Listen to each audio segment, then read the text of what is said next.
¿Cuál pastilla quieres? ¿La roja o la azul?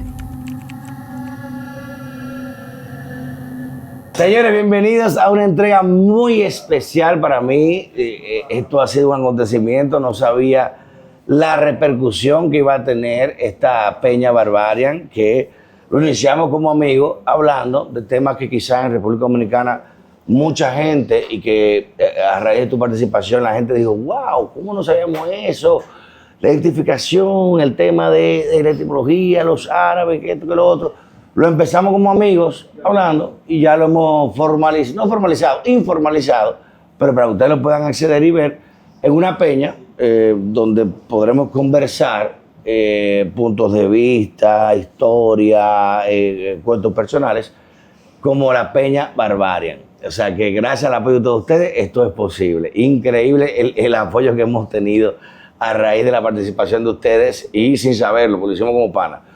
Y obviamente, luego del último programa donde discutimos prácticamente el origen de la nación persa, de lo que conocemos hoy como Irán, y de las etapas y la influencia que tuvo la cultura persa en todo Occidente y en el mundo entero, que la gente pensaba que no, que eso es un régimen. No, hay gente que piensa distinto, hay comunidades que viven ahí. Lo hablé la última vez, hay armenios que tienen a miles de años viviendo como cristianos allá. Hay judíos, que tú y yo peleamos, hay judíos en el parlamento iraní, pero sí es verdad también, luego que investigué lo que me dijiste, hay persecución muy feroz a la disidencia. Y mira qué coincidencia, para eso traje un invitado muy especial a esta Peña Barbarian aquí en Plaza Mesa Luna, y nada más que nada menos en Barbarian Barbershop con mi querido amigo Mardán, que nos matamos por el aire, pero bueno, al doctor Pelegrín Castillo, quien es un historiador, legislador, fue ministro de Energía y Minas, y una persona que yo, y lo digo yo ahora en el aire, no me importa, la única persona, la primera persona con la que yo inicié política y me enamoré, hice un romanticismo ideológico. Recuerdo, nunca se me olvida esa frase de Pelegrín, que la hice en Tichén, en la universidad en ese tiempo, de la Juventud Progresista, de la Fuerza Nacional Progresista, que Pelegrín nos dijo de que no te dejes vender como favores lo que te deben garantizar por derechos. Y en ese tiempo, ¿qué tú me estás hablando? Esta vaina. Y miren cómo hoy en día, más que nunca, esa frase tiene una relevancia, no solo aquí en República Dominicana, internacional. Pelegrín, un legislador de los más activos que tiene el país, siempre lo resalto a nivel público, y no solamente por su labor legislativa ni política, por la historia. Gracias a Pelegrín Castillo, y no me da vergüenza decirlo, muy amigo también ha llegado mi familia por mi padre, y su padre y mi padre eran amigos entrañables. Somos un estado archipelágico, reconocido a través de nuestras millas náuticas por nuestras islas e islotes aledaños, por intereses que querían coger nuestras costas, porque sabían que había ciertos beneficios y recursos, y a través de eso, gracias a Pelegrín y sus estudios internacionales, permitió que se reconociera a la República Dominicana como un estado archipelágico, reconociendo nuestra expansión territorial a través de las millas marítimas.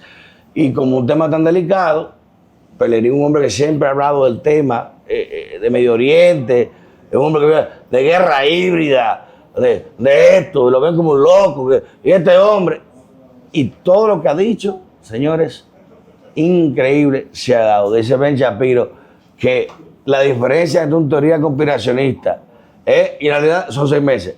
6 meses. Entonces una vaina, loco del diablo, a los 6 meses. Mira, tienes razón, bárbaro. Y queremos un conversatorio entre amigos, porque tú estabas muy con el tema de Irán, Pelegrín, un hombre que conoce mucho el tema de Medio Oriente, y yo quiero hacer una pregunta a ustedes dos, sencilla. Ahora mismo en el mundo, que lamentablemente hemos retornado a una retórica militar y bélica, como me imagino después de la Segunda Guerra Fría nunca antes hemos pensado, o sea, hablando de armamento nuclear geoestratégico, o sea, direccionado regionalmente. Estamos hablando de potencias involucradas en conflictos globales que pueden desatar un cataclismo como nunca antes pensamos después de los 70. O sea, lo que nuestros padres vivieron Y yo me acuerdo que papá me hacía un cuento, mi papá, el doctor Pernocesa Victoria, que en Santiago una vez le hacían drills, simularios, como simulacros, de un ataque nuclear, y lo ponían, póngase bajo la butaca, cruce por aquí. Dios mío, crecer con ese miedo de que el humano tenga la capacidad de autoexterminarse era algo impensable. Y Pelegrín últimamente en las redes y en sus libros ha propuesto una teoría que también está respaldada por gente de alto renombre como Jordan Peterson, como Pedro Baños, de una guerra híbrida, o guerra proxy, o guerra de cuarta generación. ¿Y qué esta vaina? Es una película de guerra 2.0. ¿Y qué esta vaina del diablo? Pelegrín, ¿qué es una guerra híbrida? Híbrida para mí es que, bueno, el carro coge gasolina y coge agua.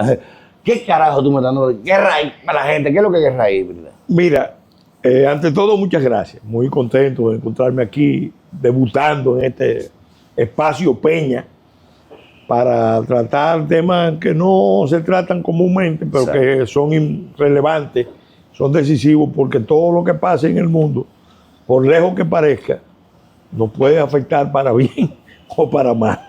Entonces, es importante que estemos por lo menos conscientes de qué es lo que está pasando en el mundo.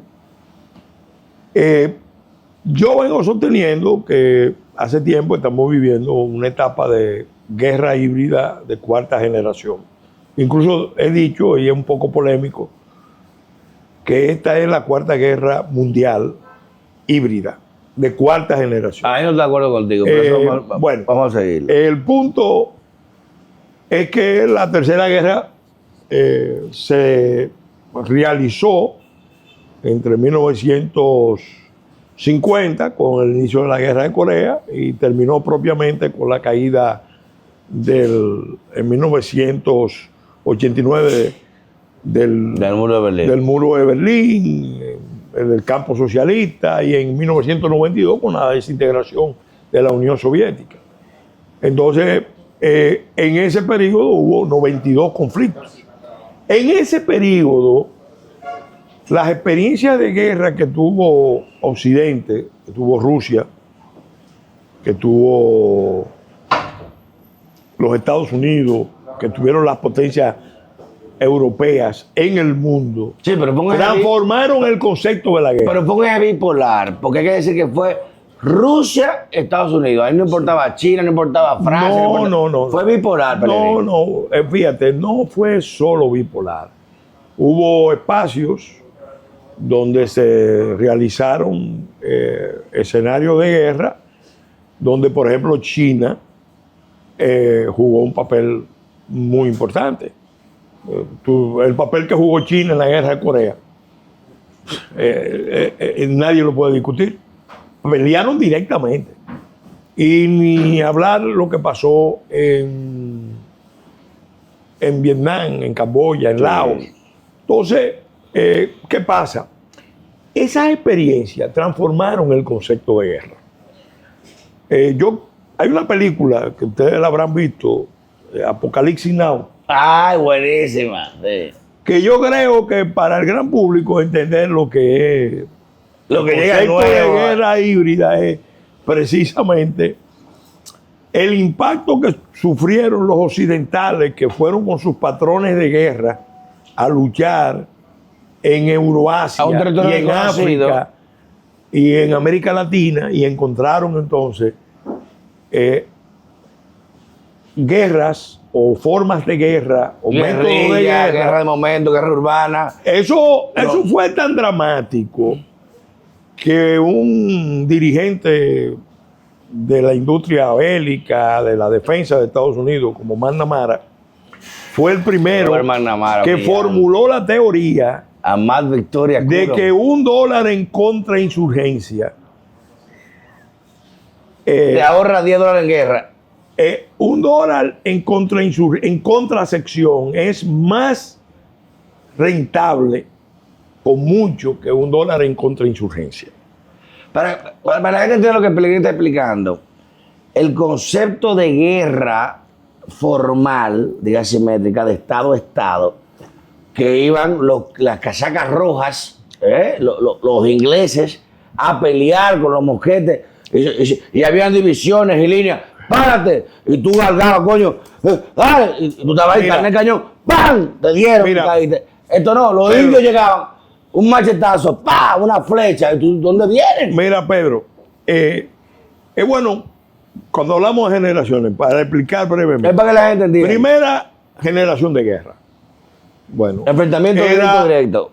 Unidades de línea y columna. Línea y columna. Por cientos de años, miles de años. Esos eran los elementos fundamentales de la guerra. Infantería, arquería, caballería. Todo adelante, línea vámonos. y columna. Eso fue cambiando con el avance de la ciencia, la tecnología aplicada a la guerra. Cuando el armamento se fue desarrollando. Catapulta, flechas, cañones, arcabuces. Eso fue caballería. Fue cambiando. Entonces, vino la guerra de segunda generación, que ya era una guerra que por el tipo de armamento que se estaba usando, y esto es más reciente, obligaba a guerra de posiciones. Tomar control de posiciones, defenderlo. Ventaja territorial. El que más resistiera, el que más aguantara, el otro, la estrategia era desgastar al otro.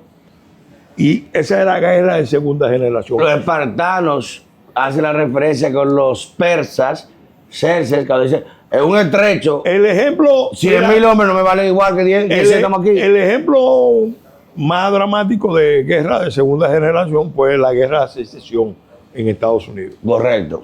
Porque ahí se estrenaron los cañones, Napoleón, un modelo que ellos tenían, los rifles, unos rifles de largo alcance con unas municiones que se llamaban minis. Había que meterla. Y ellos lograron, y las ametralladoras. Las ametralladoras se estrenaron. No, pero las ametralladoras fueron, no, en la Primera Guerra Mundial no. En la guerra de secesión de Estados Unidos, el que te estoy diciendo. Se estrenaron ahí y obviamente se vio en la guerra franco-prusiana, que esa fue corta por el uso, sobre todo los cañones y los trenes, porque los trenes eran parte de la logística de la guerra.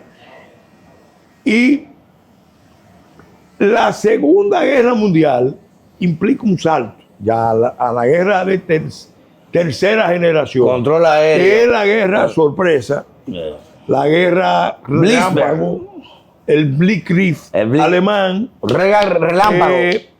Que era básicamente el uso del arma aérea, de la caballería blindada, los tanques, para lograr desarticularlo.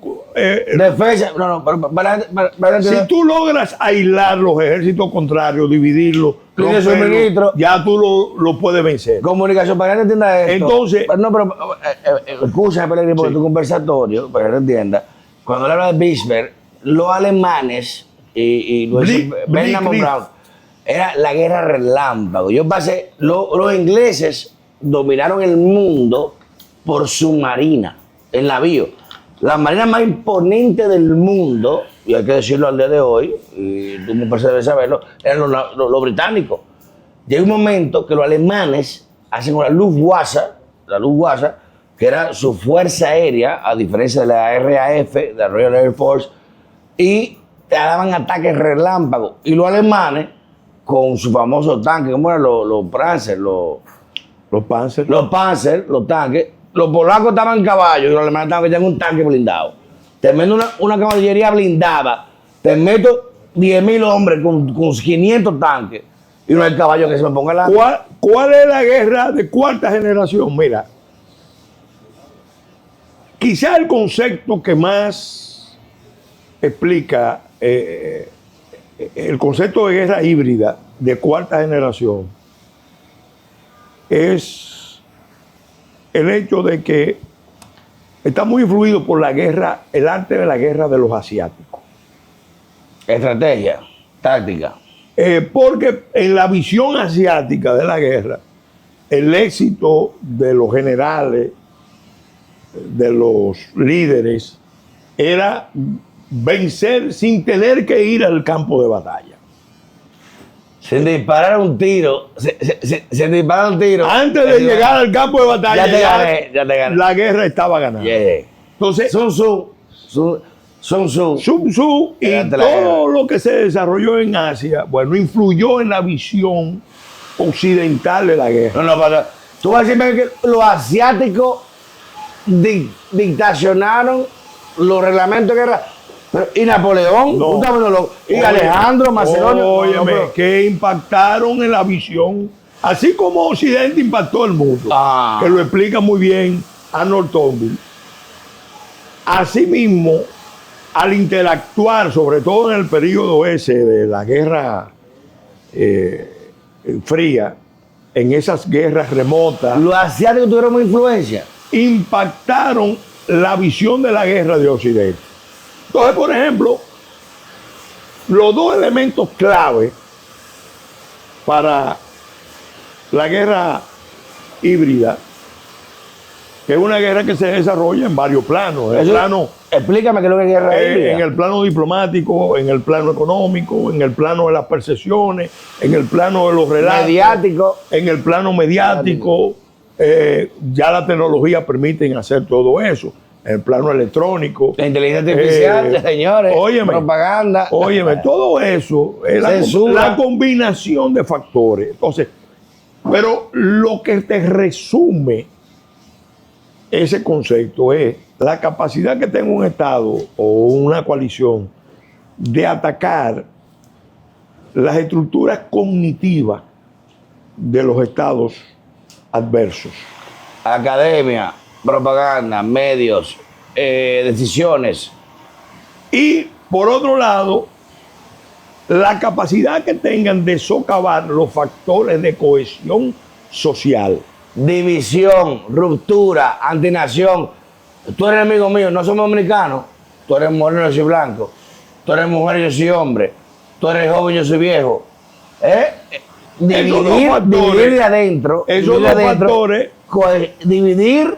Esos dos factores y un concepto, divide y vencerás. Es un concepto viejo. Esos dos factores son los que más caracterizan la guerra de cuarta generación a través de la combinación de todos los otros factores. Por ejemplo, ahora mismo estamos en la antesala de que tú puedas usar el 5G y el 6G para la guerra de las cosas. Tecnología de comunicación directa, satelital directa. Un ataque que te puede paralizar, un ciberataque que te puede paralizar el sistema bancario de un país. No diga eso, Pellegrini, porque hace 2 semanas el mundo vivió una paralización a través de Crowdfire, sí, donde las aerolíneas, los trenes, incluso de Europa y Occidente, Renfe, AVE, DIAR, TransUnion y Bank America, Chase Bank, se pararon por 8 horas por un error, no un ataque, no estamos diciendo que fue un ataque, por un error informático de un software. O sea, el mundo se detuvo ¿recuerdan hablamos de eso? Por 8 horas. Puede ser un error. Y el avión que está en el aire, el piloto de aire, lo levantaron. Ataque, que no se atrevan a decir que fue un ataque. No diga eso, Pellegrini. Bueno, yo estoy diciendo. No fue un ataque porque la empresa reconoció que fue un error. O un sondeo. No. ¿Cómo que un sondeo? Una prueba. Una prueba. Una prueba jodiendo al mundo. Sí. Una prueba. Y los aviones que estaban en el aire. O mandando una señal. Mira. Te paré en tu país. La capacidad. ¿Qué tan dependientes somos de tecnología? Puede ser. Un sondeo de la humanidad. Y tú vas a arriesgar vidas humanas y vas a arriesgar un conflicto global para probar. Estamos hablando de geopolítica. Estamos hablando de manipulación genética. Estamos hablando de cosas mucho más fuertes que eso.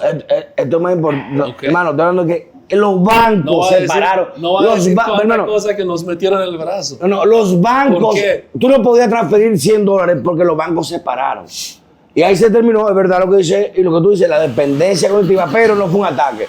Fue un error hasta ahora. La verdad oficial es que no fue un ataque. Yo dije, puede ser un sondeo. Y decía Otto Milman, nunca creas nada hasta que haya sido oficialmente negado. Entonces, oye lo siguiente.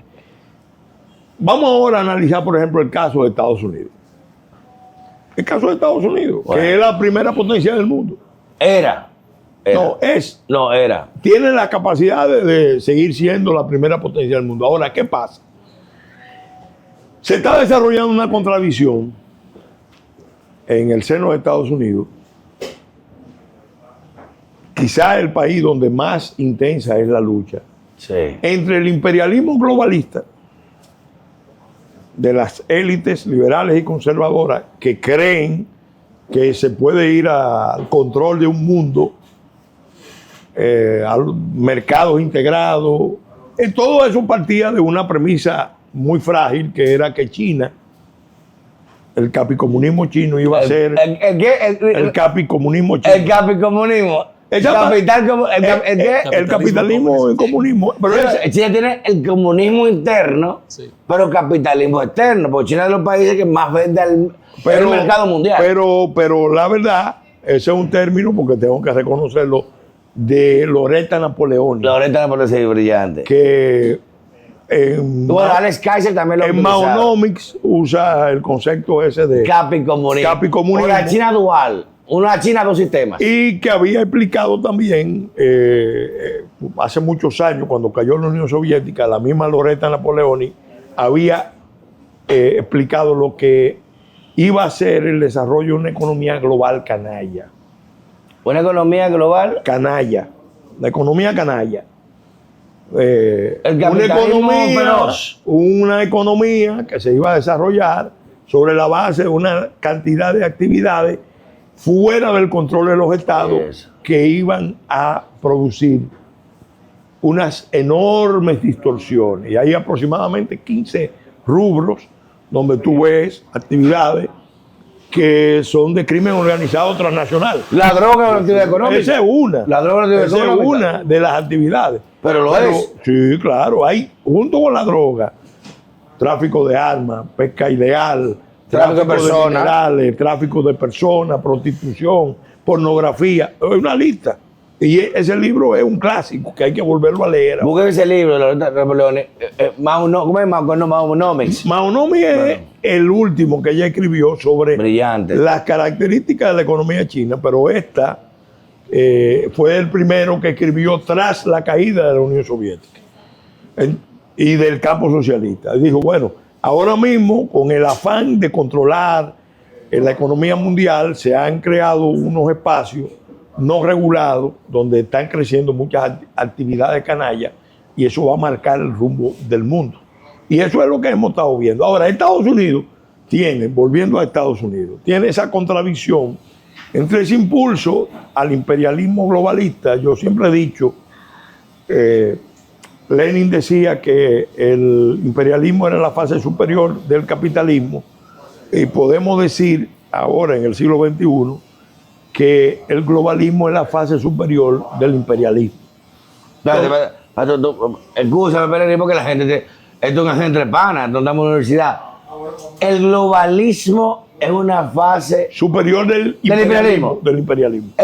El imperialismo. El imperialismo Está- llevado está- al mundo entero. Ahora, ¿qué es lo que ha pasado? Esa idea, que tiene una base ideológica que se formuló, empezó a chocar con realidades de las naciones históricas, de las naciones que tienen raíces culturales milenarias, Como de los la- iraníes, los persas. de la fe religiosa, de las tradiciones, de las culturas. ¿Por qué? Porque esa idea de que se puede determinar en una humanidad Conjunta. Todos somos, como decía la teoría de Otto Guillotox, hojas en blanco. Yo digo, Todos somos poliformos y todos somos una humanidad. Una humanidad conjunta. oye, yo digo que John Lennon es, De los Beatles. sí, John Lennon es el profeta de la globalización. Señores, oigan, Rocco, ¿usted aquí? Yo di una Pellegrini conferencia. Castillo hablando de John Lennon. No, Pero espérate. ven acá. El tipo el más conservador del mundo. Hablando de John Lennon. O sea que John Lennon hizo LSD.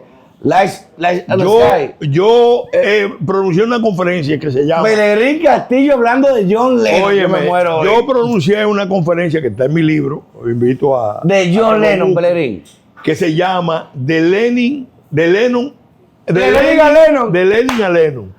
Y ahí Lennon es el tipo más liberal, ultraliberal, estoico de la humanidad global, de todos. Somos hermanos, nos amamos todos. Era el profeta de la globalización, porque lo que él describió. One mankind. Óyeme, lo que él describió en Imagines. Imagines. En esa canción era la visión, la visión de la globalización. Ahora, ¿qué pasa? Como todos los virus ideológicos, que pasó con el comunismo, que pasó con el nazifascismo. Se mete una gente, se infecta. Hay variantes. El globalismo transhumanista, porque el globalismo entiende que la condición humana se puede recrear a voluntad, de que Dios no existe. No, que Dios no existe. Ellos lo niegan. No, Dios no existe. Lo niegan.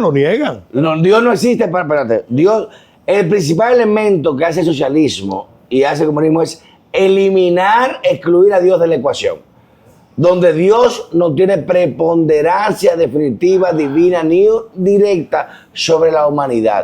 De ahí todos somos iguales. Pero no me meta Dios ahí. Pero lo mismo pasa, esa visión, con el globalismo, porque acuérdate que vivimos una civilización global, que lo explica muy bien Bauman. Bauman, brillante. Una civilización global que es líquida, materialista, hedonista, consumista, individualista, relativista, que saca a Dios de la ecuación. Dios no es trascendente. Dios no puede decidir sobre mi moral, y si no hay moral, Dios no decide, no hay un juez. Entonces, yo soy juez. Eso es lo que más se parece a la Torre de Babel. Ya lo sé. Y se está hundiendo. Ahora, ¿qué pasa? ¿Quiénes están resistiendo? Bueno, en general están resistiendo todos los pueblos de la tierra. Pero la resistencia más importante y decisiva para lo que va a ser el mundo en el futuro, si es que no terminamos en una conflagración, Dios libre, Señor, terrible, que destruya la humanidad o buena parte de la humanidad. Israel. No.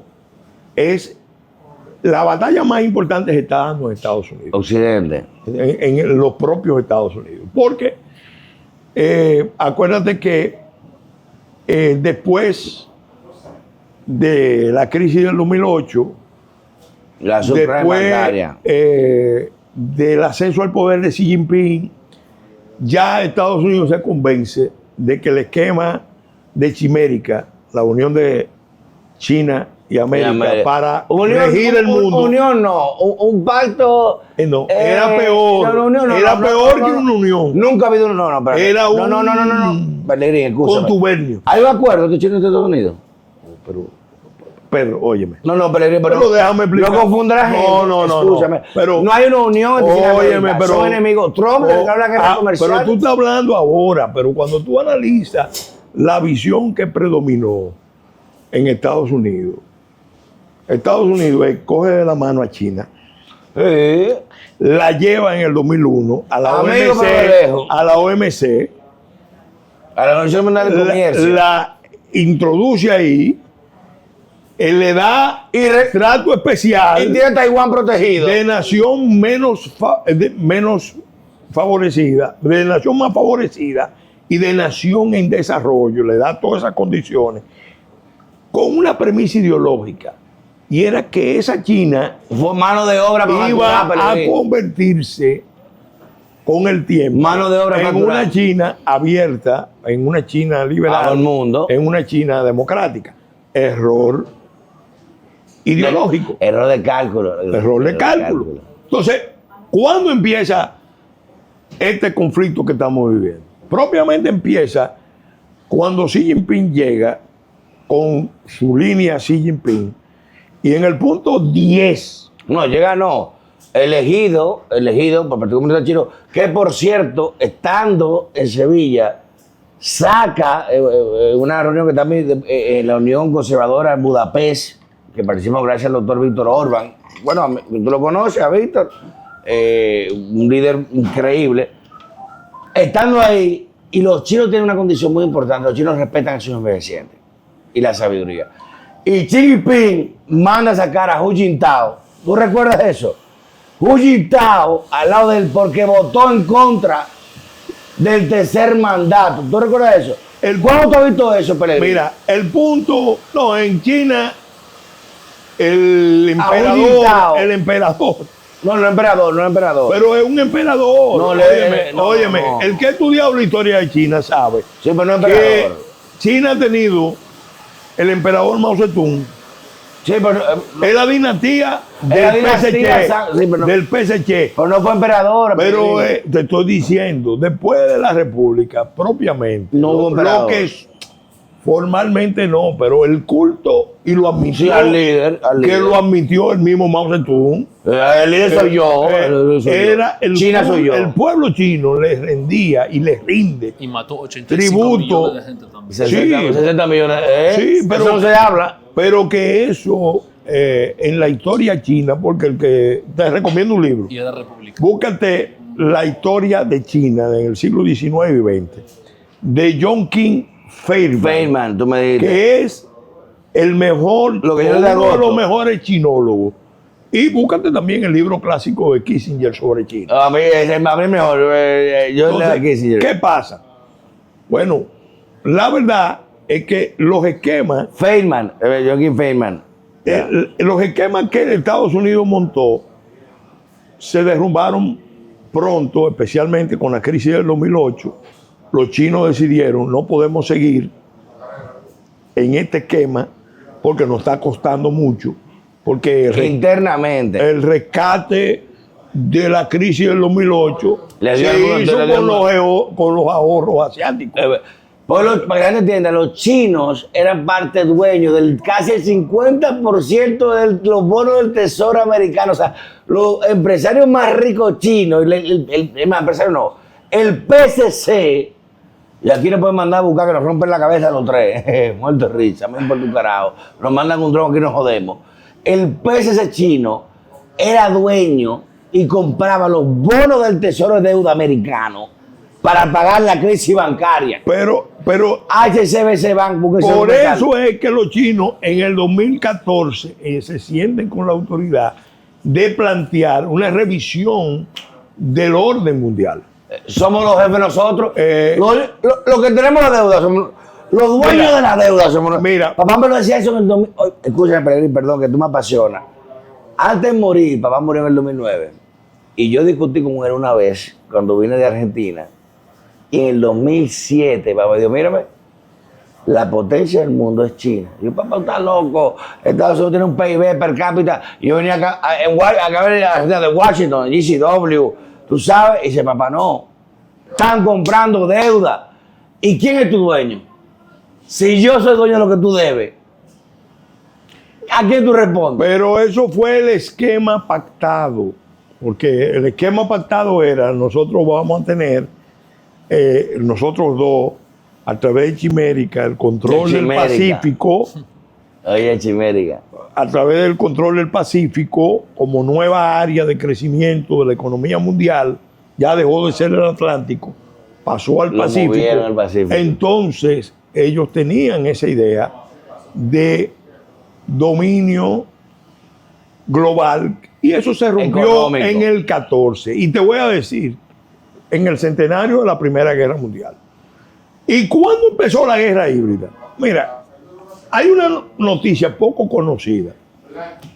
Aquella vez yo entraba al Ministerio de Energía y Minas y como le doy mucho seguimiento a los temas de minería, me di cuenta de la importancia de este anuncio que hizo China de suspenderle una amenaza a Japón por una disputa de las islas Senkaku. ¿Suspenderle qué? Suspenderle el suministro de tierras raras a la economía japonesa. ¿De minería? ¿Tú dices de minería? De tierras raras. Exacto, de raras sería vaina bauxita, vaina. No, bauxita. Cobalto, claro. No. Eso. Las tierras raras son 17 elementos de la familia de los lantánidos que están en la parte final de la tabla periódica con unos nombres. Un ministro de Energía y Minas está hablando de esto. Bien complejo. Entonces, toda la industria moderna, todas las posibilidades, incluso de una... Los semiconductores. Óyeme, todas las posibilidades de una cuarta revolución industrial, en buena medida depende ¿De tierra rara? de los temas de tierra rara. ¿Los semiconductores vienen de tierra rara? No solamente los semiconductores, la energía eólica. Litio, uranio, plutonio, de todo. No, esos son radiactivos. Tanto energético como funciones, por ejemplo, de telecomunicación. Son claves para la industria moderna. El hecho de haberle dicho a Japón que le iban a suspender el suministro, Shinzo Abe lo consideró. Shinzo Abe, que lo mataron. Lo consideró como una agresión que ponía al mundo, decía él en ese momento, en un escenario parecido al de la guerra de 100 años atrás. Lo dijo Shinzo Abe. Ahí empezó el tema. Cuando gana Trump se convence de que, espérate, China se salió del esquema. Ahora yo tengo que ajustarla. Y ahí empieza la guerra económica. La guerra comercial. Y obviamente esa guerra terminó en esa etapa pasando a un nivel más complejo, que fue el COVID. Yo no voy a decir... ¡Ay, mi madre! O sea, pero para ti, que fuiste legislador, fuiste ministro, fuiste hijo de sueldos presidenciales, ha estado no en el poder, pero ha estado en los elementos detrás del Estado de toda tu vida. Pelín Horacio. El COVID fue un instrumento. Escuchen bien, no estoy diciendo que no fue una enfermedad, ni que no fue un instrumento o se instrumentalizó. Se puede decir, mira, no hay elementos para hablar de un ataque biológico. No hay un elemento para hablar de un ataque biológico. Sí llamó la atención que cuando se habló de la responsabilidad de China, el vocero del Ejército Popular de Liberación de China acusó al ejército norteamericano de haber lanzado el virus en Wuhan, en el laboratorio. La doctora Champagne, que hasta el día de hoy no se ha sabido de ella, y al doctor Xin Li, que como tú, y él tiene una historia muy, muy valiente, le obligaron a firmar una declaración de mentira. Bueno, ese vocero del ejército, oficialmente, la reacción fue acusar al ejército americano de haber hecho eso, pero no se pagó. Fuera cierto o no, fuera parte de una guerra psicológica, lo cierto es que se instrumentalizó para imponer ciertas líneas, para demostrar la superioridad del sistema chino, para... Recogimos, improvisamos, un hospital de 5,000 personas en 2 días, estamos bien, aquí estamos seguros, China está bien. Entonces, ¿qué pasa? Bueno, todo eso nos ha ido llevando, China virus. Porque mientras eso se estaba dando, por ejemplo, en el 14 hablamos de ese conflicto con Japón, pero simultáneamente Putin había tomado una decisión. Vamos a tomar el control de Crimea. Crimea mía. Y ahí empieza este conflicto que estamos viendo ahora, que es caliente. No es de ahora.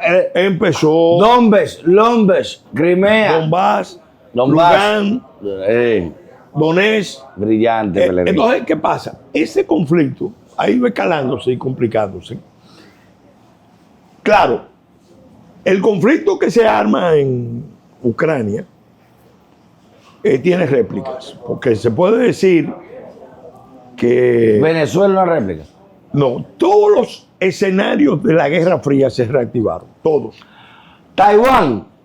Mira, Corea y Taiwán. No. Tú dijiste que los escenarios de Guerra Fría se han reactivado. Todos. Para que la gente entienda, Taiwán en Guerra Fría, Corea, Guerra Fría.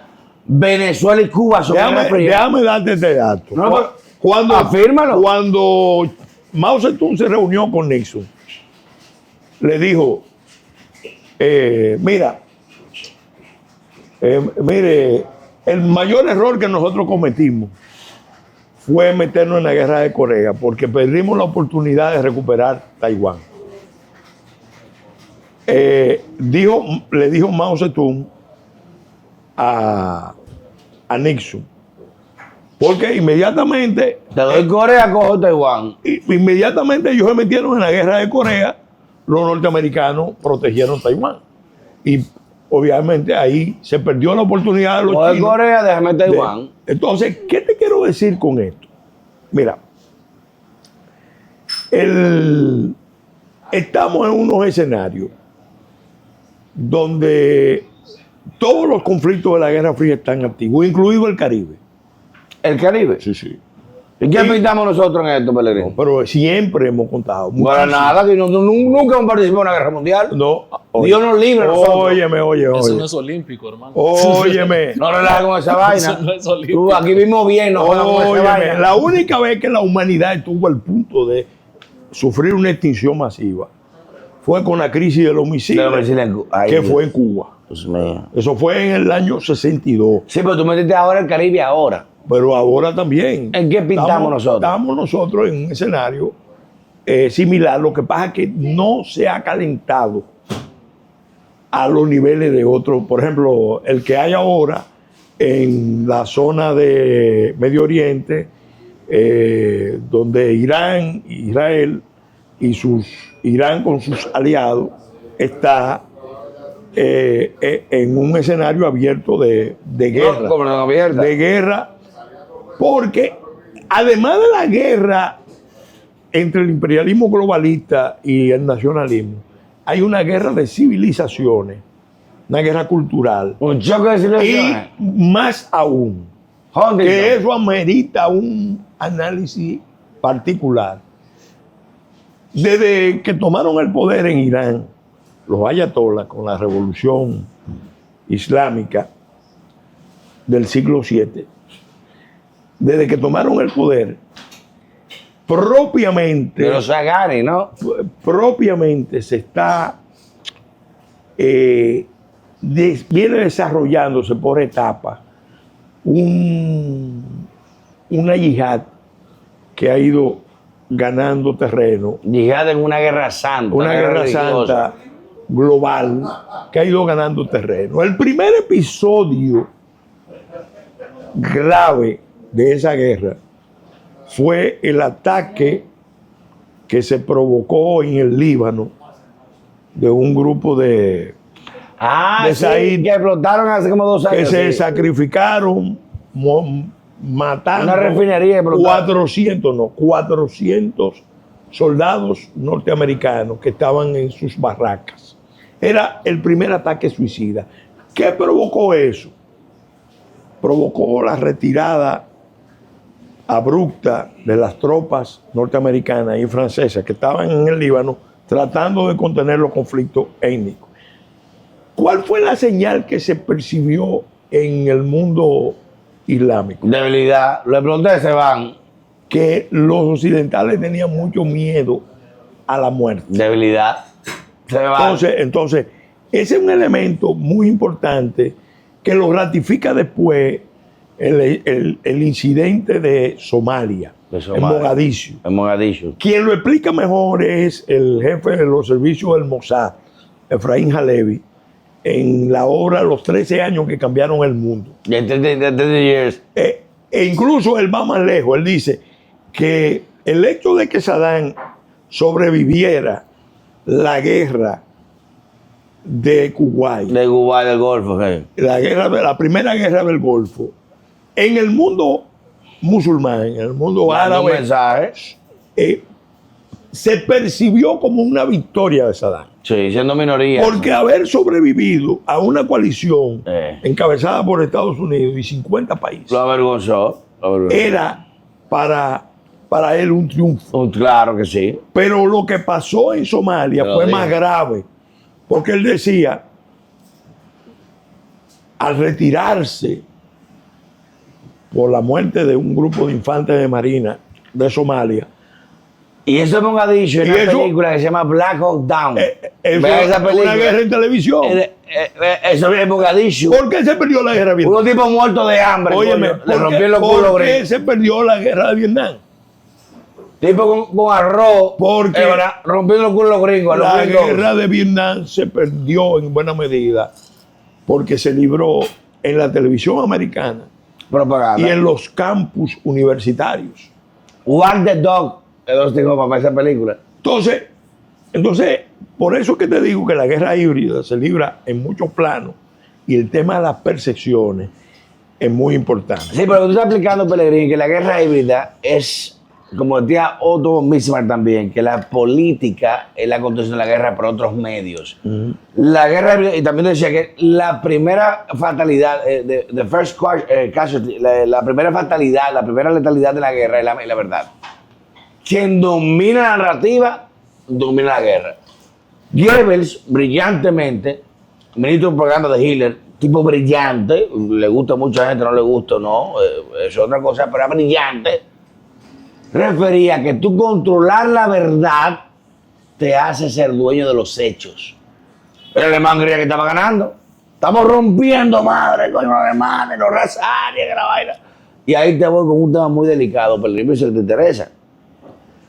Irán e Israel.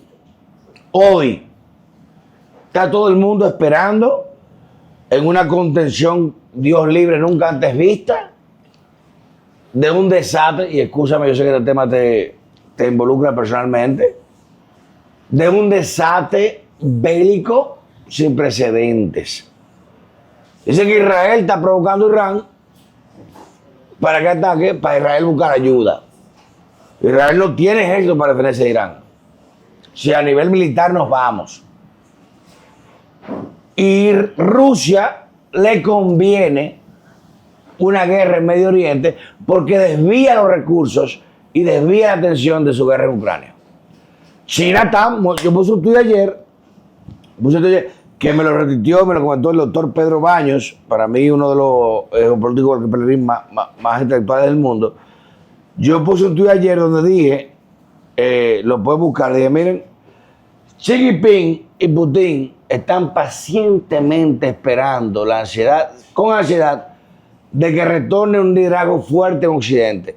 Si gana Kamala, la tercera guerra mundial es inminente. ¿Tú crees que Putin va a permitir que tú me ataques, coño, en mi territorio y no te metas un termonuclear, explotarte, coño, Ucrania entera? Tú me explotaste un gasoducto de 55 millones de dólares que se sabe que fue la CIA y ordenado por Joe Biden conjuntamente con Israel, y no diga que no. Yo sé que tú eres por Israel. Se sabe que fue Israel, estuvo ahí, porque dijiste algo importante. Más probablemente cortar a Alemania con Rusia. Probablemente más estaba involucrado Inglaterra. No. Bueno. El objetivo era, y lo dijo Trump en el 17, Alemania depende de Rusia. Mira, yo pronuncié una conferencia con este tema hace mucho. Lo voy a publicar en mi libro, fíjate. El objetivo de la guerra de Ucrania, mucha gente no se da cuenta. El objetivo principal era romper, son varios objetivos, de Alemania con Rusia. Romper la deriva, la dependencia económica, Pellegrini, de Alemania y Rusia, que se daba en una doble dirección, porque Alemania depende de Rusia para el gas. Óyeme, pero Rusia se estaba beneficiando de las inversiones y la tecnología alemana. Magnate ruso sancionado por los gringos. Entonces, esa relación no era algo que había surgido así simplemente. Esto está marcado por la geopolítica. Recuérdate que Alemania, y eso está muy estudiado, Kaplan lo analiza brillantemente, históricamente Alemania ha tenido una zona que está más vinculada a la Europa Atlántica, y una zona que está más vinculada al este. Sí, pero Alemania ve a Rusia con despección. Los rusos son pobres, son blancos de mierda. Bueno, lo vio por un tiempo, porque en un momento dado, te voy a decir... Son pobres campesinos. Decía Hitler, son campesinos. Esa era la visión hitleriana. Son campesinos de mierda. Pero ahora mismo, en esa relación ruso-alemana, le estaba preocupando mucho a la OTAN, a la Unión Europea, a los ingleses, y concretamente había que romper eso, y hubo un episodio, no nos olvidemos, que fue decisivo. Cuando la OTAN sale despavorida de Afganistán, abandonando a los aliados, dejando armamento en el terreno, la percepción que quedó en el mundo débiles, unos mierda, era unos mierda, que la OTAN Occidente son unos mierda, había perdido ya su razón de ser. Unos mierda. Entonces, porque los talibanes habían logrado lo que nadie pensaba. Cogieron helicóptero Apache, la OTAN es entonces, fíjate, ese elemento es el primer objetivo. El segundo objetivo era, y es, decirle a China, ustedes tienen un plan de conexión de Pacífico con Atlántico, la ruta de la seda, de Shanghái a Lisboa, la ruta de la seda. La ruta de la seda. Es bueno recordar que en Ucrania China tenía 6 millones de hectáreas. Sí, pero el tema de la agricultura. Para la agricultura. Era agricultura, no era militar, era tema de agricultura. Pero tenía 6 millones de hectáreas para su seguridad. A cultivar. De las mejores tierras del mundo. Sí, el trigo, el mejor trigo del mundo. Entonces, ¿qué pasa? Le estaban diciendo, mira, si te alías a Rusia, te corto. Te podemos bloquear. Segundo objetivo. Tercer objetivo, bueno, la industria de armas tenía que renovar el parque militar. Hay que gastar las armas. Óyeme, pero todos los países de la antigua Unión, de la órbita soviética, el pacto de Varsovia, ya cambiaron los arsenales. Eso no es verdad, porque Biden le dio... Porque se lo mandaron a Ucrania. Biden le dio 6 billones a Irán, y ahí voy contigo. Irán ahora mismo, mucha gente cree que Irán es un país pobre, o que es un país retrógrada, primitivo, que son gente que están comiendo con las manos, que son gente que están, le dan latigazos. Montando caballos. Camellos. Montan caballos, bueno, montan camellos. Montan camellos, deja tu vaina. Montan camellos, deja tu vaina. Ahora mismo, pero díganme un tema muy interesante, de renovar el parque armamentístico. Eso es grave, señores. Eso dice que ya esta bala hay que cambiarla. Todo. Este misil, hay que cambiarlo. Este avión. No, y probar las nuevas armas. Y cada misil son $10,000. Óyeme, todas las potencias productoras de armamento encontraron en Ucrania una pregunta, el terreno más apropiado para probar su armamento y vender sus armamentos. No lo dije yo. Es un show en vivo. ¿Ucrania qué es? Un show en vivo. Ahí yo puedo probar armamentístico. Vean una película. Se están probando los misiles, los tanques, los blindados, los aviones, los drones, los antiaéreos, todo eso. Los drones de ataque. Vean 2 películas: The Lord of War, Nicolas Cage, y War Dogs. Vean esas 2 películas. Cómo el Departamento de Defensa de Estados Unidos le paga a contratistas para vender armas. Bueno, a lo bueno, no, a un lado y al otro. El último objetivo de esa guerra es el más peligroso. Y tan lejos de conseguirlo, porque nuclear. El plan, no. El plan era embarcar a Rusia en una guerra que se le fue la mano, que da un coñazo que te rompa la mano. Que la desgastara, que la desprestigiara, que la aislara y que la debilitara económicamente. Y que provocara... Le espina un elefante. Y que provocara una caída del régimen de Putin, porque El sueño original de Occidente, de la OTAN, de Estados Unidos en particular, de las élites liberales de Estados Unidos, porque las conservadoras advirtieron. Territorio ruso. George Kennan. Habla ruso. Oye. Ruso. Oye. Longas. ¿Se siente ruso? Pedro, fíjate. El embajador George Kennan, que es la figura más icónica de la diplomacia norteamericana en la Guerra Fría. Sí, pero eso es muy legal. Advirtió con mucho tiempo que el peor error que podían cometer las naciones de la OTAN era expandirse hacia el este. Y eso fue lo que hicieron, llevar la OTAN a Ucrania. No, porque hicieron el cálculo. Provocaron. El cálculo de que sin Putin y sin los silovikis, Rusia no tiene liderazgo. ellos podían hasta repartirse Rusia. Y te pago volver cuarto, a la época de Yeltsin, una época de Yeltsin 2.0. Te doy cuarto a ti, te divido a ti, toma cuarto a ti, divídeme esto, ponme esto a mí. Entonces, obviamente, eso es un cálculo muy peligroso y equivocado, porque evidentemente Putin, así como en Estados Unidos hay un estado profundo. En Rusia hay un estado profundo. Claro que y el líder de ese estado profundo es Putin. Mire, baby Putin. Y dentro de la tradición rusa, lo único que ha provocado es, obviamente, un renacimiento del nacionalismo ruso. Exacto. Panruso No, panruso y prorruso, porque Putin dice, volveremos a la gloria del imperio. Y Rusia, incluso Putin busca en ese esto, no sé si tú lo sabes, con este muchacho, Nicolás Parit, le hacen un día un ejemplo de relación escolar. La gente lo dice, el niño en el mundo que más sabe de fronteras, y Putin lo llevan a él, y dice, la frontera de América, Habana, Hawái, en el Asia, el Pacífico, la frontera de Europa, el punto, y la Rusia. Dice, Rusia no tiene fronteras. Mira, el punto es que eso también está conectado con algo que no se ha analizado lo suficiente. Los rusos habían anunciado en el año 27 que para el año 27 ellos iban a abrir la ruta ártica. The Arctic Route. Diablo, the Arctic Route. Antes la gente no sabe que la Siberia... Que para conectar Shanghái con Rotterdam. Con una reducción de días de 11 días.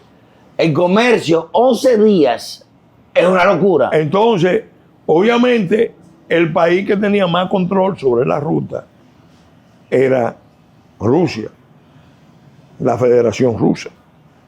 Entonces, ese es un componente que no se ha visto lo suficiente, pero que está en la base de muchos de los problemas que están planteados. Pero ahora, Pelerín, voy a algo más. Entonces, volviendo a Irán. Voy a algo más volviendo a Irán, fíjate.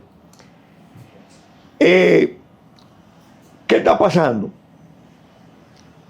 Hay una alianza que se empezó a formular hace muchos años, en el 2006, el Consejo de Cooperación de Shanghái, que está integrado por las potencias euroasiáticas continentales. Y Indoasia, correcto. No, porque las marítimas, como Japón, como Australia, Filipinas, no entran en esa esfera. Al contrario, se están agrupando en el Quad.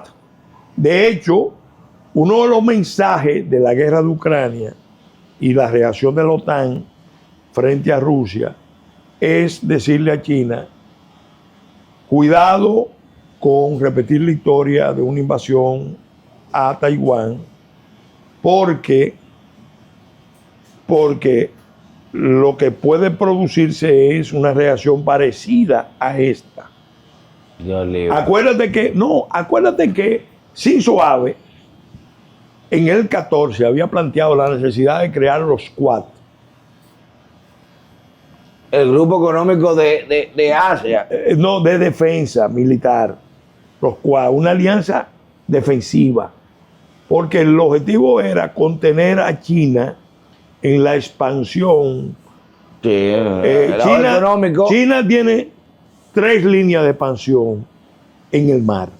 Tiene la política de los 9 trazos. El mar meridional, obviamente. En el mar meridional Sí. tiene las reivindicaciones sobre las islas Que son de ella, que no son de ella. ellos entienden que son de Que ellos. son de ellos. China Y los continental, japoneses dicen que son de que ellos. son de ellos. También Malasia. Vaina, Y tiene la visión del canal del collar de perlas. el collar de... que es lo más importante. Que es una cadena de bases militares, de puertos, de Bueno, estaciones los gringos pelearon eso. de cuando abastecimiento. empezaron a atacar a Japón.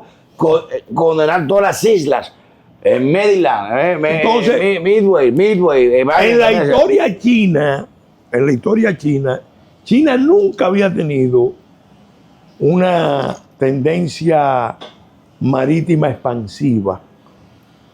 Incluso cuando creó la famosa flota que comandó el almirante Zheng He, Bárbaro. siempre fue una flota Defensiva, no fue defensiva. no demostrativa del poder chino. O sea, cuando llegaban, lo que ellos demostraban no era agresividad, no era violencia, sino la superioridad del poder chino. Ellos iban con regalos. Bueno, ahora Ellos mismo, llegaban a un sitio y daban regalos. y daban Ahora regalos. mismo los portaaviones chinos no avanzan más del mar meridional, no avanzan al Pacífico. Entonces, ¿qué pasa? Los chinos saben, es el punto número 10 de la doctrina Xi Jinping, lo definieron, que ellos necesitan una proyección global para la seguridad nacional. En otras palabras, su seguridad nacional está vinculado Al mundo. al hecho de que ellos pasen a convertirse en una potencia marítima que controle los espacios marítimos. Como fue Inglaterra, imperio, Claro, porque China siempre se definió el imperio del centro. Y ellos entendían en la visión imperial china, que lo explica muy bien Kissinger en China, Sí. que todo el mundo en realidad tenía que reconocer su importancia, su tamaño, su riqueza. Su relevancia, claro. Y como ellos habían seducido a todos los que lo invadieron, porque China tenía la capacidad de que, bueno, la invadían. Los ingleses, los franceses. No, los mongoles fueron los primeros que lo ocuparon. Los Y resulta que los mongoles quedaron seducidos por China. Le encantó. Y en un momento dado volvieron a las estepas. Volvieron a las estepas. diablo, Pellegrini. Los manchúes Wow. ocuparon China y realmente gobernaron China, pero se convirtieron en un pueblo chinificado, porque Le adoptaron su cultura. la sí. superioridad cultural de los chinos. Los chinos adoptaron su cultura. Ellos entendían. Nosotros Incluso al final terminamos dominándolo. En los burdeles decía acá, Kublai, su nieto. Kublai decía que fue que lo conoció Marco Polo. Decía, en los burdeles le hacía una prueba. Pasa por ahí, por accidente. Y las mejores, o sea, no por mal, sino en términos, vean este desgraciado riéndose, las mejores prostitutas eran asiáticas chinas. Y te hacían cosas y placeres que tú no conocías, porque tú podías conversar con ella después.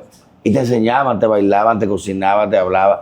La mejor, y por eso... Pero el punto, volviendo a los escenarios que estamos hablando, que son escenarios serios. En otro serio también, pero... Entonces, ¿qué pasa? El punto central es que, bueno, el mundo, en esa visión euroasiática, decidió sacar a Occidente del corazón. América no importa. Del corazón de Euroasia. Esa era la doctrina. No, es que Euroasia es parte del mundo. O sea, América, Occidente no importa, Pellegrini. ¿Ah? Occidente no importa hoy en día. Mira, Occidente, en términos relativos, ha ido perdiendo importancia. Es un asmerreír, la verdad. Es un asmerreír. Y la verdad, es un asmerreír. No. Occidente, te voy a decir, está en una fase de decadencia. ¿Tú has visto la declaración de Biden hace más de 10 días? Está en una fase de decadencia peligrosa, muy peligrosa. Falta de liderazgo. ¿Por qué? Porque Occidente en primer lugar, él ha negado sus raíces. Cristianas. Óyeme, y no es de ahora. No, cristiano no por digo religioso, sino fundamento, principio de migración nacional. Y no es, fundación. Y no es de ahora. Por eso, tú ves que en buena parte del mundo hay una actitud de no respetar a Occidente. Al revés, anti-Occidente. Hay anti-occidentalismo. Y no reconocer, como en otros tiempos, que Occidente era portadora de una civilización superior. Y ahora lo que se ve, lo peor, es que Occidente es portadora de una visión inhumana, divisionista, antinatalista, totalmente, la cultura de la muerte. Vean que lo que digo Elon Musk, que está negando sus raíces cristianas, se está traicionando a sí mismo. Elon Musk, porque un estudio hoy de una universidad en Oxford, donde dijo que el declive poblacional será una catástrofe. Sí, pero eso no es solamente. Pero espérate, ahí quiero volver a ir para ti ya, señor Paco, yo sé, lo tenemos ustedes harto, pero yo quiero que tú me respondas eso. Sí. Porque tengo un judío y tengo un iraní al lado, y yo quiero, ¿sabes? Mira, yo quiero ver la No, reacción. yo soy amigo y aliado de Israel. ¿Y eso mismo dice él? Yo quiero ver el mundo ahora mismo, Peregrín, que para mí, que yo soy un joven, un pendejo, estoy comiendo coco aquí, ahora que estoy viendo temas globales, está más convulso que nunca. Yo recuerdo a mi papá hablando de guerra fría, de guerra nuclear. Yo, este viejo del diablo, mi papá está loco, coño viejo, tú te estás odiando. Y hoy en día yo hablar a mi hijo, decir que hay una posibilidad de un conflicto a gran escala. Cuando Pellegrín explica lo que es la guerra híbrida, que no se pelea de frente a frente, sino que hay condiciones para tú pelear. Yo mando para que una gente pelee, te mando un bumbo ahí, te explota una gente ahí, y no fui yo. ¿Quién sabe? Vamos a dar a todo el mundo.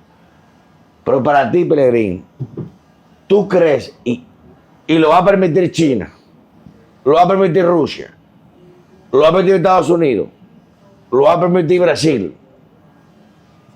los Rothschild, Inglaterra, que entre Israel e Irán, que mira lo que digo Pellegrín, son naciones hermanas, hay judíos en Irán y hay iraníes en Israel?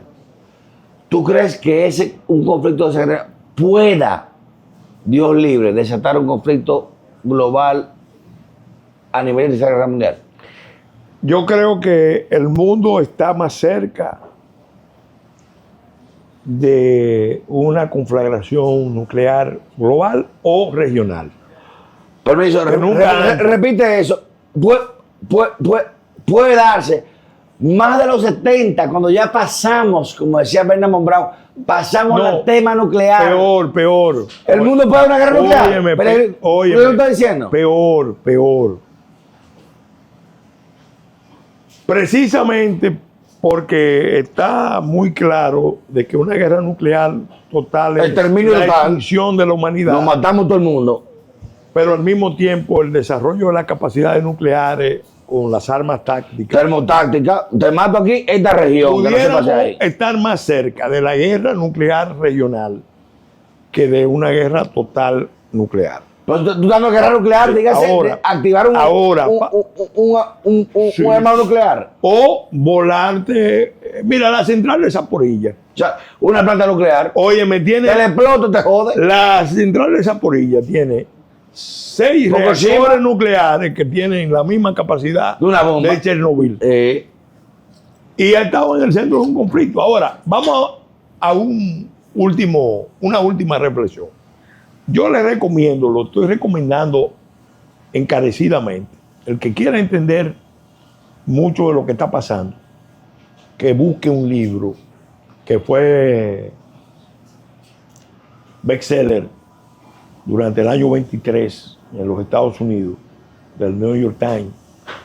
Se llama El fin del mundo es solo el comienzo. The end is only the beginning. Sí.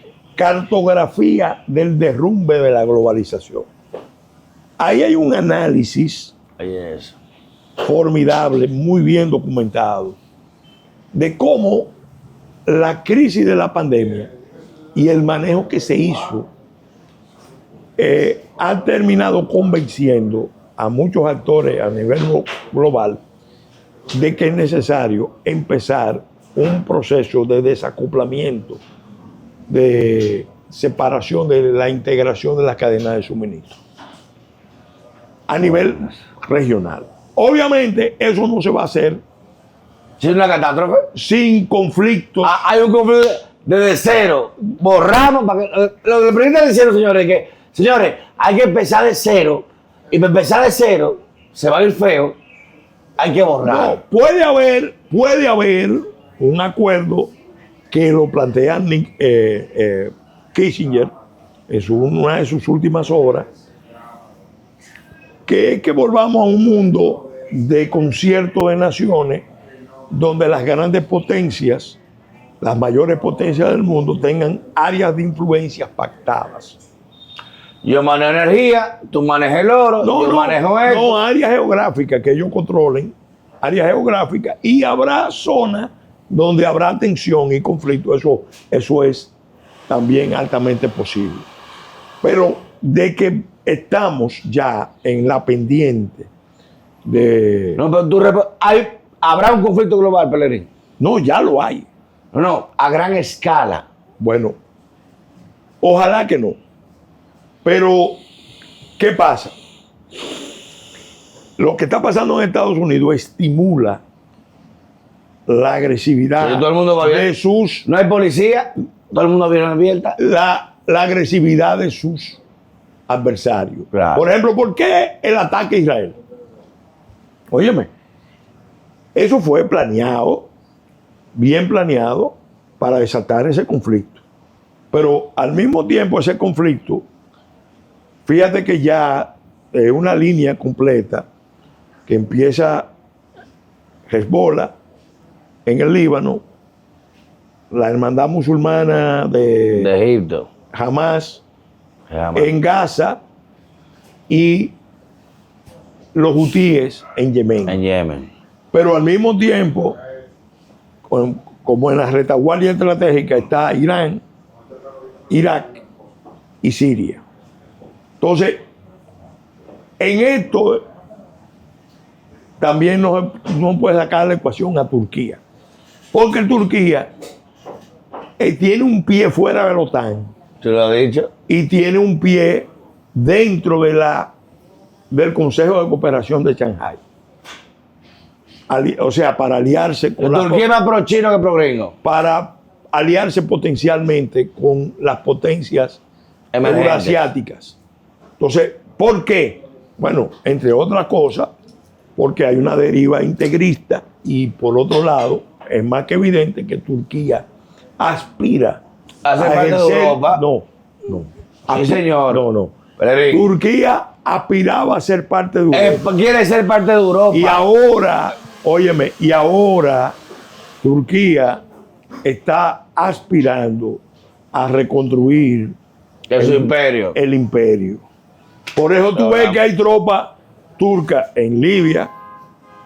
Tú ves que la beligerancia de Turquía frente a Israel, porque él sabe, es un perro. Él sabe que eso en el mundo musulmán le da popularidad, le gana apoyo, y él está jugando esa carta. Además, a Erdogan no se le olvida que los europeos y los norteamericanos fueron los que trataron de derrocarlo, y que igual que Bashar al-Assad, y que quien lo salvó en este momento fue Vladimir Putin. Entonces, señores, este conversatorio, recuerden la Peña Barbarian, segundo piso, Plaza Besanuna, doctor Pellegrini Castillo. Aquí no vamos a 4 horas, aquí vamos a los comentarios de ustedes. Van a dejar, tenemos muchas cosas más que explicar. Criterios que aquí estamos pendientes, que se bajó el agua, la luz, que el pollo. Y son cosas que el mundo nos afecta. Y que Dios libre en el amparo, lo que usted quiera creer. Mira, el mundo está tan interconectado que quien lleva la acusación ante la Corte Penal Internacional contra Israel es Colombia. Oye, un guerrillero, Petro, que secuestró la embajada dominicana un 27 de febrero, el movimiento M19. Que lo agarran en Panamá, que tuve yo y lo vi, en el centro histórico en Panamá, con una transexual, que no me importa, bueno, todo tu gusto, es que está liderando como criminal de guerra, un tipo que mató gente, a Netanyahu por genocidio. Bueno, la más falta que Arabia Saudita en la Comisión de Derechos Humanos de la ONU. Y Cuba, bueno, Cuba entró ahora. Ese es el mundo que estamos viviendo. Y quizás que muchos, Casal, preocúpate por la gente en tu país, preocúpate por esto. No, es que lo que pasa afuera, señores, si se desata un conflicto global, y yo relajando digo, bueno, estamos una isla, no importa nada. Sí. No si me permite un solo comentario. Por supuesto. Como dice que esos son los principios de dolores, de parto. Cuando la mujer empieza a tener dolores, entonces eso quiere decir que el niño ya está por nacer. Que está por nacer. ¿Okay? Entonces, como le dice la Biblia, dice que no se preocupen, que eso solamente son principios de dolores. Oye, si no me dolore así, ¿no? Va a haber rumores de guerra, va a haber de enfermedades, va a haber guerras, etnia contra etnia, nación contra nación. Son como preámbulos de Isaías. De Isaías. En Mateo 24 también lo dice. Cuando dice Jesús viene, dice no se preocupen, le voy a decir cómo va a hacerlo. Sí, pero estamos viendo tiempos jodones. Entonces, se parece mucho a los tiempos que estamos viviendo. Estamos viviendo como choques de culturas, choques de tecnología, choques de ideologías. Pero alguien tiene que preponderar. Entonces, estamos viendo esos cambios, esos mind shifts. Por ejemplo, digamos, de la Segunda Guerra Mundial, la Guerra Fría hasta ahora, lo que se ha apoderado fue la mentalidad globalista, la mentalidad izquierdista, la mentalidad musulmana. Pero ahora el mundo se está dando cuenta que esa mentalidad no funciona para la nueva era. La nueva era lo que está pidiendo es tecnología, es paz, es cooperación, ¿ok? Y están pidiendo su identidad nacional. La mayoría de la gente se está despertando. Mira Argentina. La identidad nacional, ¿cómo se está resurgiendo? Lo que se pensaba al contrario, un mundo globalista, todos somos humanos. Cada quien quiere decir, yo soy argentino, yo soy dominicano, yo soy colombiano. La identidad yo creo que tiene mucho que ver con las raíces de una persona dentro de la tierra donde vive. Mientras más profundo sea esas raíces, más identidad tiene. Mientras más identidad tiene, más productivo es. Ahora, ¿qué hace? Por ejemplo, las mentalidades globalistas quieren cortar la raíz. Borrar la raíz, borrar historia. Por ejemplo, un conflicto que siempre hubo en Irán, para volver y hacer wrapped up. Si usted bien conoce, desde el tiempo de la dinastía Pahlaví, desde el abuelo y el hijo, lo que ellos hicieron resurgir la identidad. Los Shah iraníes de hace 100 años para acá. Reza Pahlaví y Mamá Reza Pahlaví, los dos, hicieron resurgir el orgullo nacional. El orgullo nacional. Sacaron otra vez, yo dije Acrópolis, pero no fue Acrópolis, es Persépolis. Lo que sacaron el Persépolis, digamos, la unión, ¿cómo se llama? La Naciones Unidas. Naciones Unidas hace 50 años estuvo en Irán, por ejemplo, en Persépolis hicieron.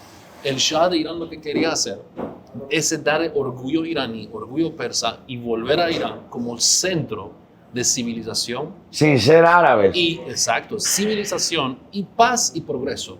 Fue muy progresista. Por ejemplo, en tema de los árabes y los judíos, el que intervino a remediar fue el Shah de Irán.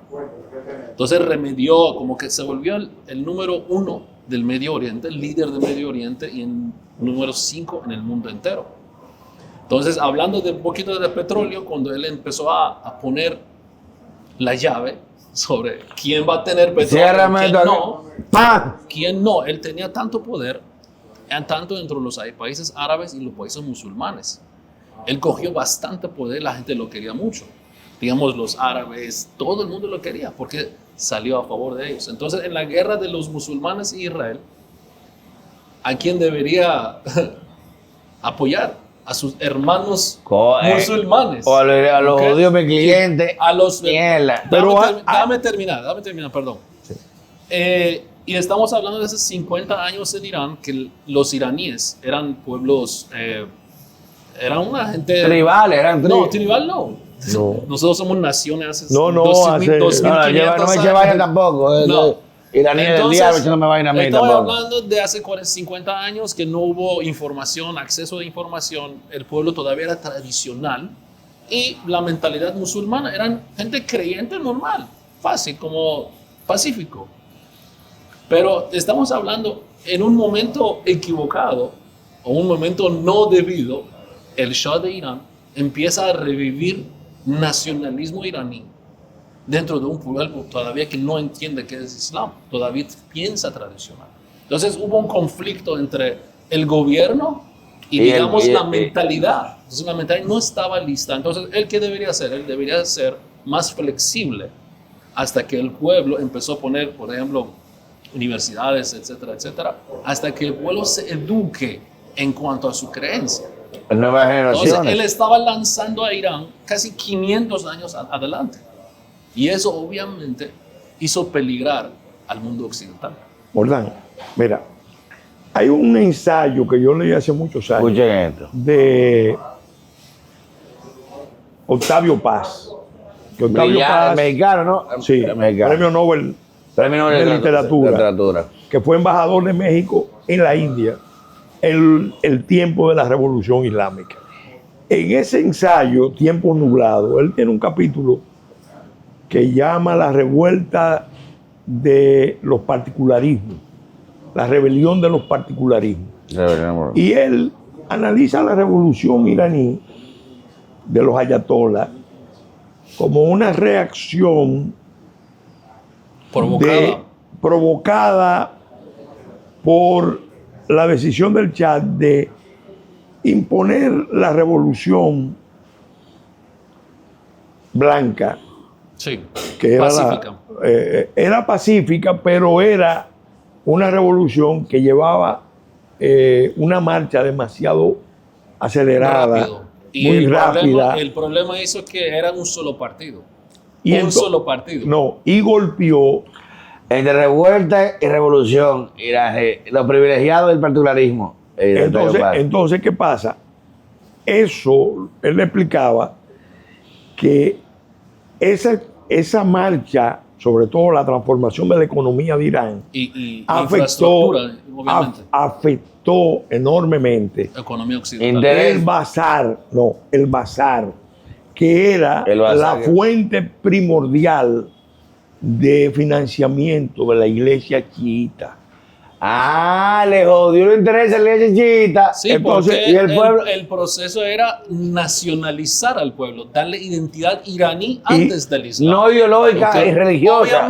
Obviamente los que son beneficiosos de la religión iban perdiendo. Entonces, él estaba recortando el agua. Entonces, ahí obviamente provocó una reacción que tenía también un antecedente, que fue precisamente el derrocamiento de Mossadegh.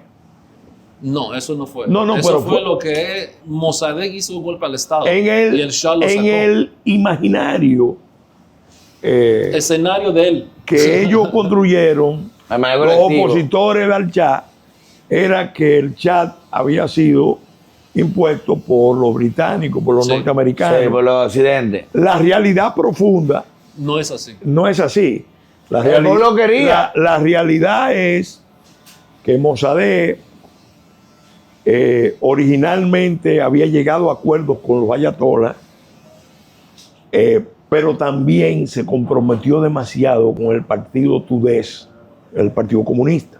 La semilla del régimen islámico de ahora fue Mossadegh que lo puso. Y entonces, como él se puso tan vinculado al Partido Comunista, el Islam, el comunismo, mira. Entonces eso provocó ¿Quién diría el Islam, el que comunismo? muchas de las fuerzas que lo habían apoyado le retiraran el apoyo, incluidos ayatolás importantes, y eso precipitó su caída. La leyenda, en medio de la Guerra Fría, decía que fue la CIA, y es verdad que la CIA estaba de acuerdo, y el MI6 británico. Y el Pero MI6. yo creo que con yo lo conservo mucho esa parte, pero no creo que sea el mundo, digamos, dual. No fue el mundo dual, no, fue Occidente o fue Oriente. ¿Okay? Yo creo que fue un conjunto de conjunto de factores, estamos de acuerdo. Todos participaron para que el Irán no se convierta en la potencia mundial con el Shah de Irán. ¿Y a quién no le conviene que Irán no se potencia? A todo el mundo. Porque primero a Rusia no le conviene. ¿Por qué no? Porque porque el primer enemigo del Shah de Irán en aquel tiempo era contra el comunismo. ¿El Shah de Irán era Sí. Contra comunistas. No, porque el Shah estaba alineado con Estados Unidos. Su papá sacó a los rusos de Irán después de la dinastía. De Irán, no, de Afganistán. No. Estaba hablando de dinastía Qajar. No. Su papá lo saca a los rusos. Los rusos ya no tienen acceso en la dinastía de Pahlaví. No le convenía que Pahlaví tuviera poder. Porque ya no pueden robar, no pueden chupar. Había Entonces, ¿qué hicieron? Con la ropa del Islam, ellos se vistieron con la ropa del Islam, comunismo. De los falsos profetas que han venido como lobos vestidos de ovejas. Exacto, ellos se vistieron del Islam, salieron porque el pueblo todavía pensaba tradicional islámico. Que no, que los imanes son santos.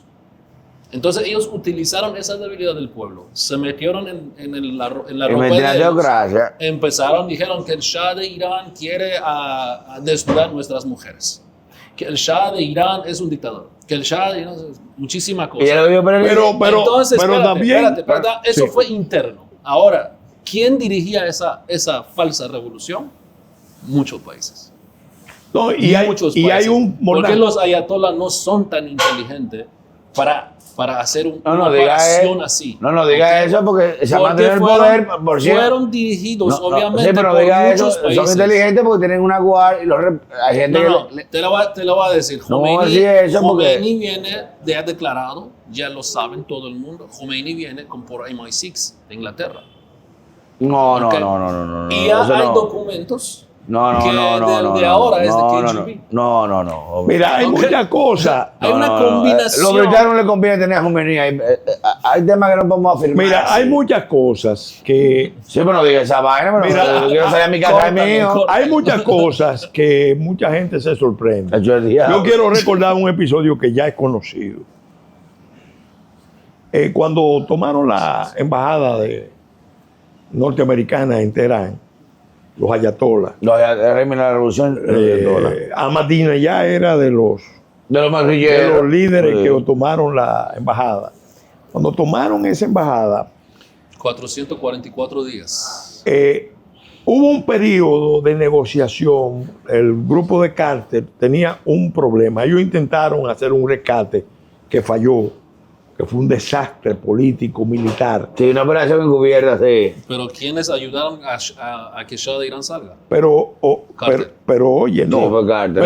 Pero Carter fue también el que ayudó a la salida al derrocamiento del mismo Shah. Sí, eso Pero está claro. Pero ¿provocado por quién? Por Partido Demócrata. ¿Provocado por quién?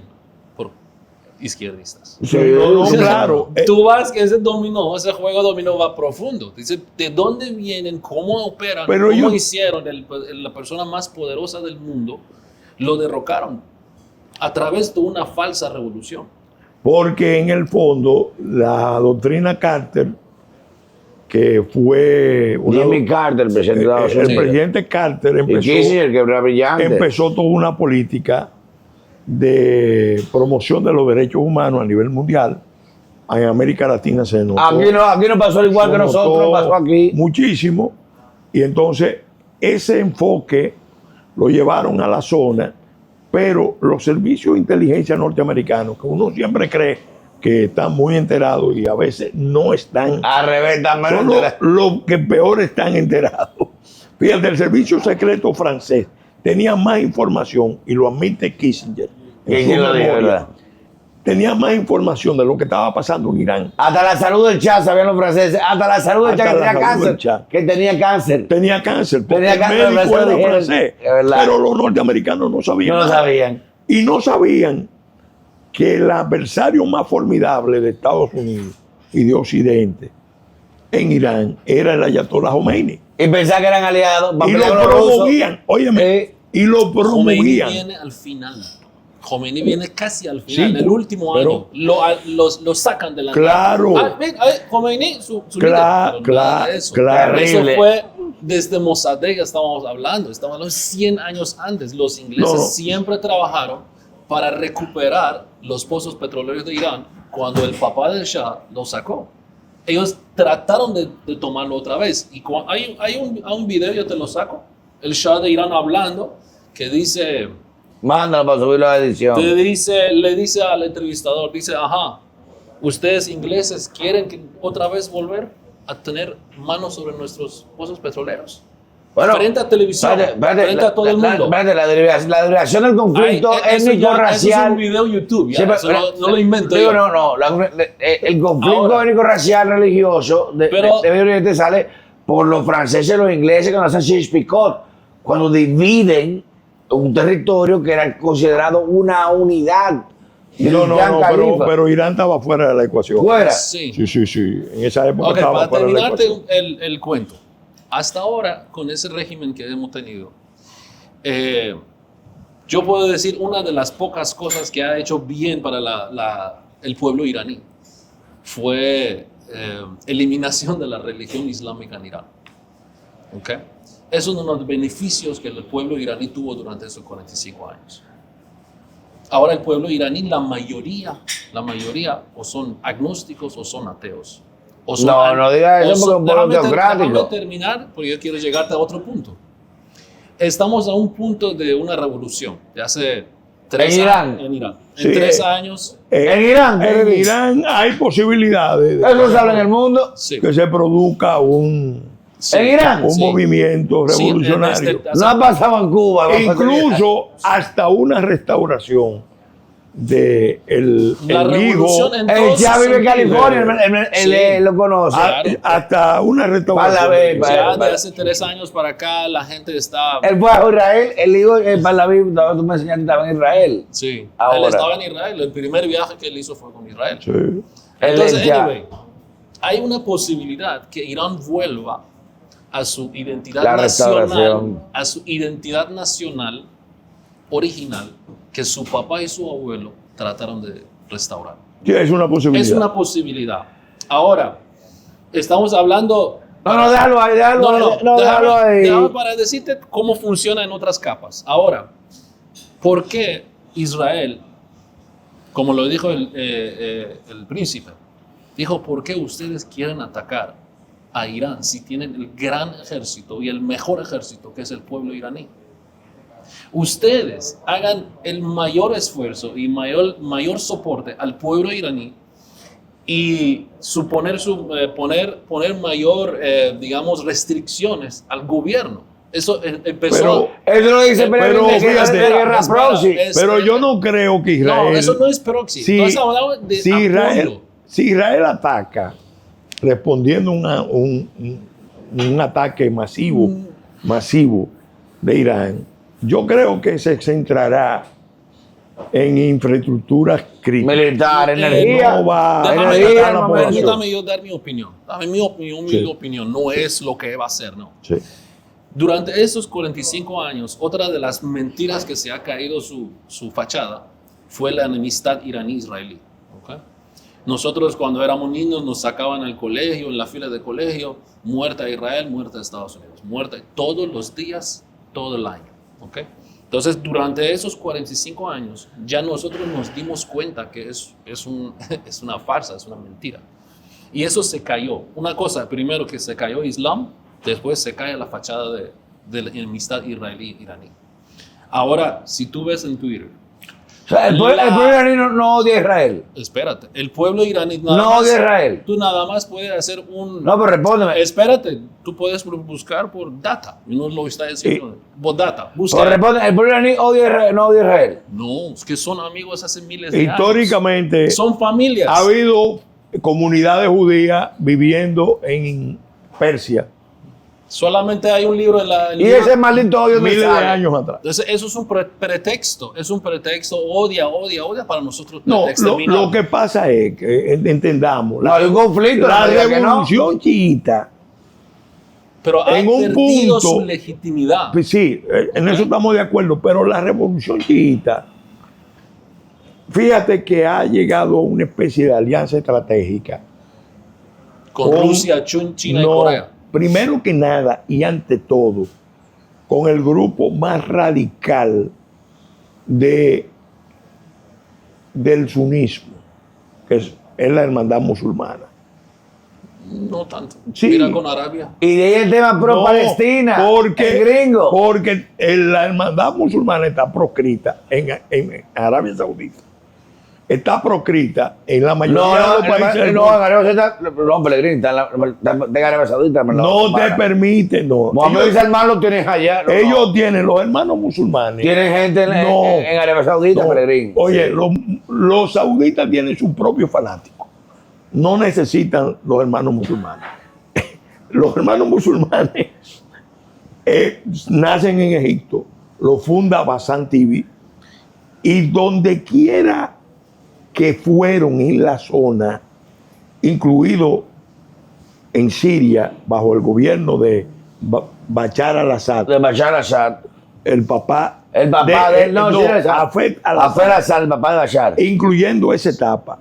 Ahí tuvieron problemas. Además, hubo una matanza que se cometió en un pueblo que se llama Hamas. Jamás. En Siria, que la cometió el régimen de Hafez al-Assad. El papá que era odontólogo. El grupo de los hermanos musulmanes. Que son chiitas. Los hermanos musulmanes.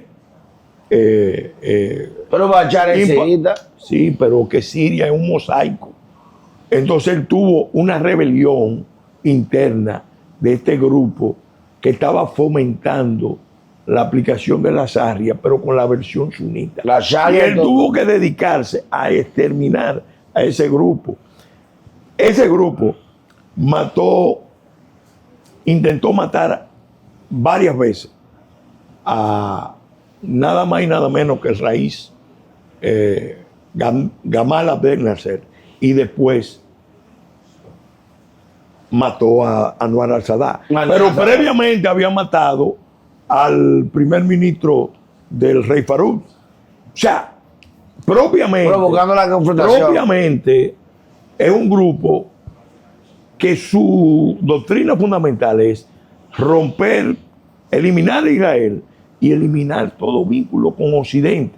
Por eso la convergencia de los chiitas y su plan de resistencia con el tema comunista, con Hamas. Bueno, señores, mírenme, esto ha sido, y lo que vamos a seguir continuando de esta peña todos los viernes. Suscríbanse, ya vamos a sacar los pins, la membresía. Personajes como el doctor Pellegrini Castillo es una cátedra, de verdad. Uno se queda aquí y aprende. Yo tengo un doctorado, se siente aquí, me siento un estudiante, pero y con Mardón también, que la experiencia que tienen, miren cómo nos enseñan a entender una historia que no conocemos. El odio, enemigos, a muerte, y son pueblos hermanos. Y la categoría de eso respondiendo a intereses globales que siquiera ni sabemos. Y les pedimos obviamente de que se equivoque el mundo, porque como dijo Pellegrini, creo que lo concuerdo, estamos en una etapa más convulsa, jamás vivida ni por nuestros padres, de un mundo que ahora está sin control, desbandada, conflicto en los 5 continentes, no hay respuesta, pero aquí le damos análisis entre amigos, disfrutando en la Peña Barbarian, segundo piso, Plaza Mesanón. Digan, me mandó el cuarto bate, voy para allá. Perdón, ahora me dirán. Pellegrini, háblame de Israel. Señores, gracias. Y hemos llegado al pueblo dominicano, que es lo importante, señores. Para entender lo que pasa aquí, como dijo Pellegrini, somos tubo de ensayos de guerra de cuarta nación, sin saber lo que lo somos, siendo empleados para desplazamiento poblacional, para ocupación, y tú dijiste un tema muy intenso, desarraigo identitario, que nadie sabe. Aquí nadie. ¿Qué es lo que es dominicano? ¿Qué es lo que es esa vaina? Aquí todo el mundo igual. Increíble. Yo recuerdo contigo otro día, coño, que el dominicano es orgulloso de su cultura. Tú me dices, coño, usted tiene que ser orgulloso, una isla como usted, tan linda, tan hermosa, con esa cosa. Y no nos damos cuenta. Exacto. Porque quieren que no olvidemos eso. Mira que una gente agraciada viene en este país. Es una isla que lo da todo. La Peña Barbarian, próximo viernes, aquí en el segundo piso. Apenas afeítese, comparta con nosotros, disfrute, diga que lo mandó el cuarto bate. Y seguiremos teniendo este tipo de peña para la historia dominicana. Cambio fuera. Y ahora, el bateador se prepara con 2 outs.